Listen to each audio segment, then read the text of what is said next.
everybody. This is Mrs. Inkoski. I am here to introduce you all to a new ebook and audiobook platform that's available to you through our library website. So, from the homepage, you would click on ebooks and reading resources as you have before to access Sora and Comics Plus. The new resource I'm introducing you to is Teen Book Cloud. It is credential protected, so if you're looking for the username and password, you just expand the icon. And I'm just going to give you a quick overview today, uh, just to show you a few aspects that I think are particularly useful. So when you land on the homepage, you will see a lot of the titles that are available, and you can scroll through in that way. You can search just as you would with a database or some of the other ebook platforms that we have.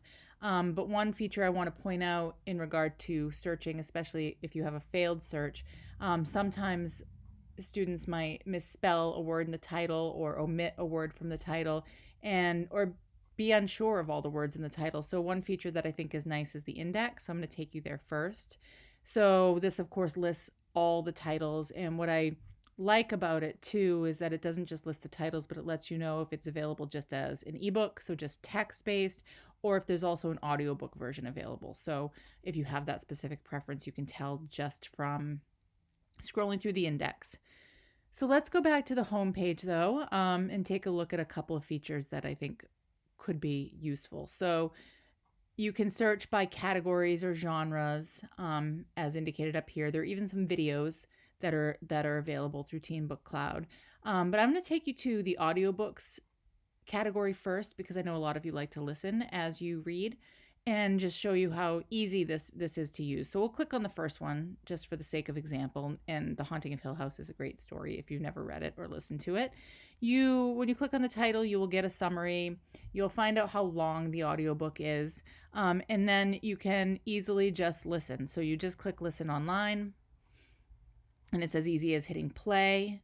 And one feature that's obviously helpful is that when you're done listening, you can set a bookmark so that when you come back in to continue listening, you can just get that bookmark and it will take you to that place. You don't have to remember where you were in the audio as you're listening. So that's a nice feature. I'm going to go back though, and I want to show you my favorite category in Teen Book Cloud, and that's the enhanced ebooks. So I'm going to click on this one.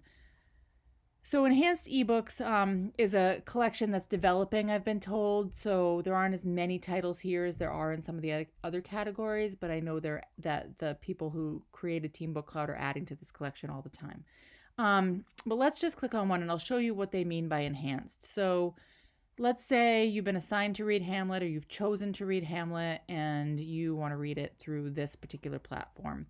So you read online, clicking it like you did with the other, and hitting play in a similar way as you did with the other. And you'll see there are features like bookmarks that are consistent with the other audiobooks. But what I like about the enhanced audiobooks are a few other features. So for example, there are text options where you can change the size, you can change the spacing, and you can change the font. So if you need bigger font, if it helps you to see it better, if you need the words in the lines to be spaced out a little bit better, if that helps you to kind of comprehend, that feature's there for you. There are color options to also make things a little easier on your eyes. We spend a lot of time on our screens, and so you might know what your preferences are there, and you might change your contrast there. But my favorite feature of the enhanced books is this one, which is the My Notes section. So it allows you to have one notepad per chapter. So in this case, it's a play, so it'd be one notepad per act. But it allows you to add a lot of content to it. And so what I like about this is that if you've been assigned a book for a class, this could be a good place to keep track of things like textual evidence that might be part of an essay that you'll be writing when you're done reading. It could be a good place to kind of keep track of characters if there are a lot of them, and setting, themes, and it could be a good place to raise questions to keep in mind so that you can ask in a class discussion. So I think this is particularly useful if you use this platform to support your academics. So coming back out of Teen Book Cloud and back to the home page, one final thing I'll say that I like about this particular platform compared to the others that we use is that Team Book Cloud doesn't limit the number of users per text, so you don't have to wait for somebody to return their book like you do in a physical library or in our other digital libraries. That as many students as they as want to can check out and engage with the text. And so that makes this also really classroom friendly. So if you have any questions or any problems, you all know how to contact me, and you know you can stop by the library at any time, and I am happy to help.